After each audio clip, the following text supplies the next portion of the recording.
నమస్కారం news 9 TV తెలుగుకి స్వాగతం. హుజూరాబాద్ లో అట్టహాసంగా మున్సిపల్ చైర్మన్ పదవి బాధ్యతల స్వీకరణ. మున్సిపల్ పీఠంపై ఎగిరిన కాంగ్రెస్ జెండా. ముఖ్య అతిథులుగా హాజరైన మంత్రి పొన్నం ప్రభాకర్, ఎమ్మెల్యే సత్యం. హుజూరాబాద్ అభివృద్ధికి 300 కోట్ల ప్రతిపాదనలు హామీ ఇచ్చిన మంత్రి పొన్నం. అంబేద్కర్ చౌక్ నుండి మున్సిపల్ ఆఫీస్ వరకు భారీ ర్యాలీ.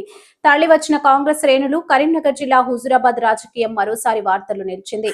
దశాబ్దాల నిరీక్షణ తర్వాత హుజూరాబాద్ గడ్డపై కాంగ్రెస్ జెండా రెపరెపలాడింది. హుజూరాబాద్ మున్సిపల్ చైర్పర్సన్ గొట్టెముక్కల సుహాసిని పదవి బాధ్యతల స్వీకరణ కార్యక్రమం అత్యంత వైభవంగా జరిగింది. ఈ వేడుకకు రాష్ట్ర రవాణా, బీసీ సంక్షేమ శాఖ మంత్రి పొన్నం ప్రభాకర్, చొప్పదండి ఎమ్మెల్యే మేడిపల్లి సత్యం మరియు నియోజకవర్గ ఇన్ఛార్జి ఒడితల ప్రణవ్ ముఖ్య అతిథులుగా హాజరయ్యారు. ఈ సందర్భంగా పట్టణం జనసంద్రంగా మారింది.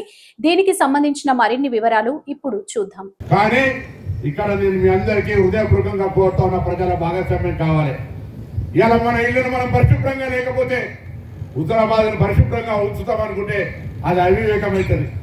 కాబట్టి దయచేసి కలిగించి వేయిన తర్వాత మహిళా సంఘాల సభ్యులు దాదాపు ఇక్కడ 2400 సంఘాలు ఉన్నట్టు అందరూ కూడా మహిళా సంఘాల సభ్యులు ప్రతి ఒక్కరు కూడా తమ ఇంటి పరిధిలో, ఏరియా పరిధిలో అందరూ కూడా పరిసరాల పరిశుభ్రత చేసుకోండి.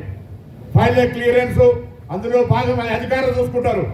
కానీ హుజూరాబాద్ లో ఉన్నటువంటి ప్రతి ఇంటికి ఆ ఇంట్లో ఉన్నటువంటి ఖరాబైన టీవీయో, ఖరాబైన ఫ్రిడ్జో, వాటర్ కూలర్ పారేయాలన్నా జాగలేదు, మనసు రాదు. నేను మహిళా సంఘాలను కోరుతా ఉన్నా, ఆ ఈవేస్టేజ్ అంతా కూడా వాళ్ళకి ఇచ్చేయండి. అట్లనే పరిసరాల లోపల దోమల బెడద ఇతరత్ర ఉండకుండా ఉండాలంటే పరిశుభ్రంగా ఉంచుకునే ప్రయత్నం చేయండి. నేను ఇప్పుడే ఒక ఎజెండా రాస్తే చెప్పిన, వచ్చేది వర్షకాలం, నర్సరీలను రేట్ చేయండి. హుజూరాబాద్ ఎటు చూసినా పచ్చగా కనబడాలి. ప్రతి ఒక్కరు చెట్టు పెట్టాలి. ఎందుకంటే ఇలా దేశ రాజధాని, ప్రధానమంత్రి అక్కడనే ఉంటారు, రాష్ట్రపతి అక్కడనే ఉంటారు. ప్రజలు జీవించలేని వాతావరణం, గాలి పీల్చుకోలేక ముక్కు కట్టుకొని ఆక్సిజన్ కొట్టుకొని బతికేటువంటి పరిస్థితి వచ్చింది. ఇలా మన ప్రాంతం రాబోయే తరానికి పిల్లలకు బాగుండాలంటే ఖచ్చితంగా చెట్లు నాటాలి, ప్లాస్టిక్ను వాడకుండా నిషేధించుకోవాలి. ఇటువంటి కొన్ని కార్యక్రమాలు చేయాల్సిన అవసరం ఉంది. మనం చెప్తే కొత్తగా అనిపిస్తుంది, బాగానే చెప్తున్నారు, కానీ ఇది భవిష్యత్ తరానికి మీరు ఇచ్చేటువంటి ఒక వరం. లేదా మీరు పాటించకపోతే వాళ్ళకి ఇస్తున్నటువంటి శాపంగా భావించి వాళ్ళు మనను విమర్శించే విధంగా మన జీవితం కొనసాగుతుంది. కానీ దయచేసి మిమ్మల్ని అందరికీ కోరుతా ఉన్నాయి, ఇలా ప్రభుత్వ కార్యక్రమం సక్సెస్ కావాలంటే ప్రజల భాగస్వామ్యం కావాలి. 99 రోజుల ప్రజల ప్రణాళిక సక్సెస్ కావాలంటే మీ భాగస్వామ్యం కావాలి. 10 అంశాల మేరకు పరిసరాల పరిశుభ్రత, ఆరోగ్యం అన్ని కూడా మెడికల్ క్యాంపులు అవుతాయి. ప్రతి ఒక్కరు పరీక్షలు చేయించుకోండి. మీ కుటుంబం రోడ్డున పడితే వాళ్ళు ఏ విధంగా దీనస్థితిలో ఉంటారో చూసి కూడా రాగి బండి నడుపుతారు, హెల్మెట్ పెట్టుకోరు.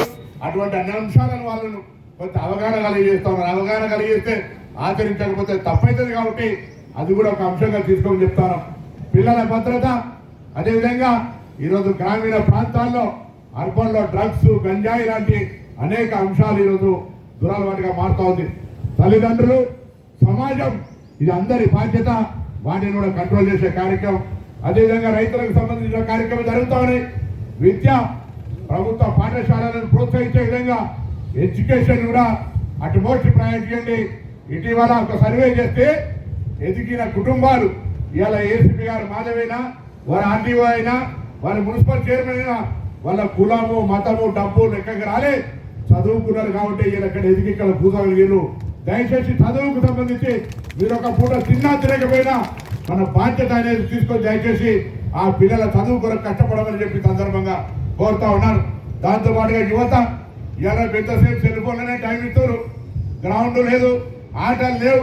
అవన్నిటిని కూడా పిల్లల్ని ప్రోత్సహించాల్సిన బాధ్యత కూడా తల్లిదండ్రుల మీద ఉంది.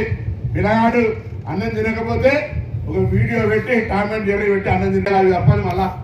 మళ్ళా పొర్రల కాడికి, గడక కాడికి వచ్చినప్పుడు ఇలా ఆరోగ్యం కొరకు ఆరోగ్య పరీక్ష చేయించుకుంటే ఎంతమందికి బీపీ షుగర్ ఉందో.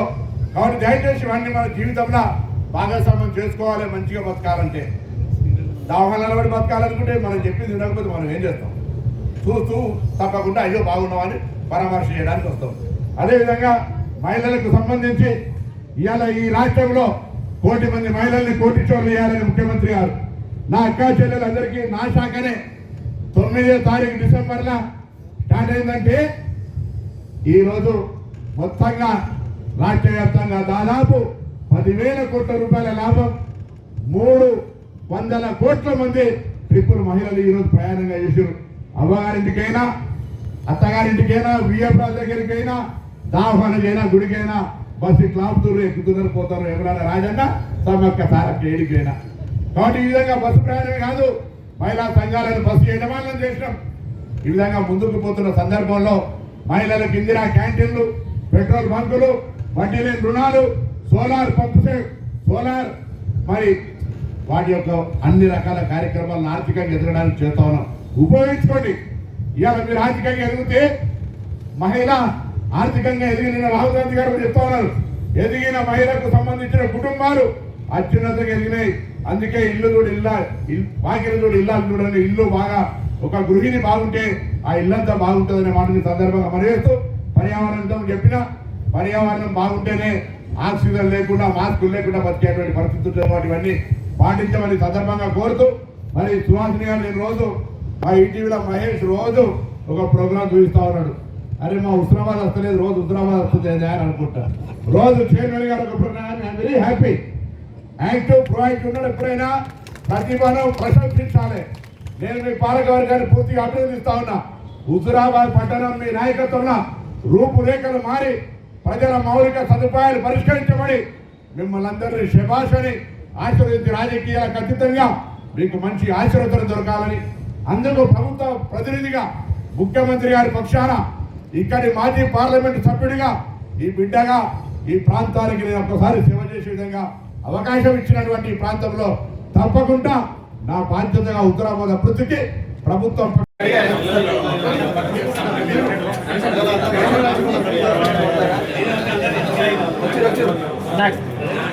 కౌన్సిలర్స్ ఓన్లీ కౌన్సిలర్స్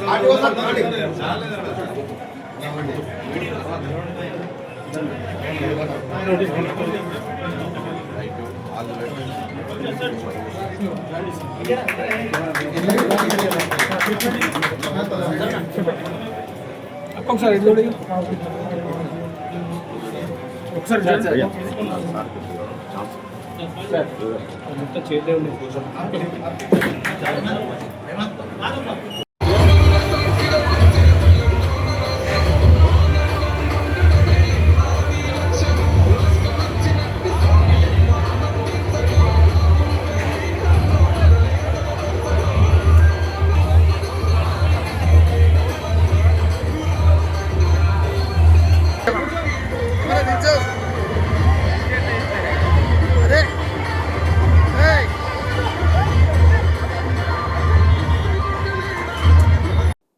హుజూరాబాద్ పట్టణంలో కాంగ్రెస్ శ్రేణుల కోలాహలం నెలకొంది.